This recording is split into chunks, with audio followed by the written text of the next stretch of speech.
ഈ മഞ്ഞ ഇഷ്ടമാണോ? നിങ്ങൾക്ക് ഇഷ്ടമായിരിക്കും, എനിക്ക് കുഴപ്പമില്ല. എന്താണെന്നറിയോ, ഒരു കാര്യം പറയാൻ വേണ്ടി അങ്ങനെ ചോദിച്ചാട്ടോ. ശരി, എല്ലാവരുടെയും കളർ ചോയ്സ് ഒന്നായിരിക്കില്ല. ചിലർക്ക് ഭയങ്കര പിങ്ക്, ഞാൻ ചിലപ്പോൾ തെറ്റിച്ച് പറയുന്ന ഒരു പിങ്ക് ഉണ്ട്, റാണി പിങ്ക്, ആ പിങ്ക് തന്നെയാണ് ചിലർക്ക് ഇഷ്ടമുണ്ടാവില്ല. ബേബി പിങ്ക്, അത് ചിലർക്ക് ഇഷ്ടമുണ്ടാവില്ല. ഇതൊക്കെ എനിക്ക് ഇഷ്ടമുള്ള കളേഴ്സാണ്. അപ്പം ഞാനിതൊക്കെ വൈബ്രൻറ്റ്, അതേപോലെ തത്തപ്പച്ച, പാരറ്റ് ഗ്രീൻ എന്ന് പറയും, എനിക്ക് ഭയങ്കര ഇഷ്ടമാണ്. യെല്ലോ, ഈ യെല്ലോ ഒക്കെ. അപ്പോൾ ഈ യെല്ലോ സാരി എന്ന് പറഞ്ഞിട്ടുണ്ടെങ്കിൽ ഇതെനിക്കൊരു ഭയങ്കര കഷ്ടപ്പെട്ട് ഞാൻ വാങ്ങിച്ച സാരിയാണ്. Because it's that costly. Cost ഞാൻ പറയുന്നില്ല. എല്ലാവരും ചോദിക്കും, ചേച്ചി ഇത്രയും കോസ്റ്റ്ലി ആണോ? അപ്പോൾ നിങ്ങളിപ്പോൾ ഗസ് ചെയ്തെടുത്തോളൂ കേട്ടോ. It's above 20,000. അപ്പോൾ എത്ര വരെയെങ്കിലും നിങ്ങളുടെ ഗസ് പോയിക്കോട്ടെ.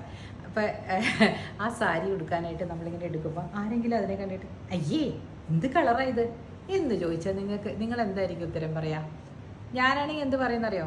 ഇതാണ് എനിക്കിഷ്ടപ്പെട്ടത്, അതുകൊണ്ട് ഇത് ഞാൻ വലിയ വില കൊടുത്ത് മേടിച്ചു, അത്രേ ഉള്ളൂ.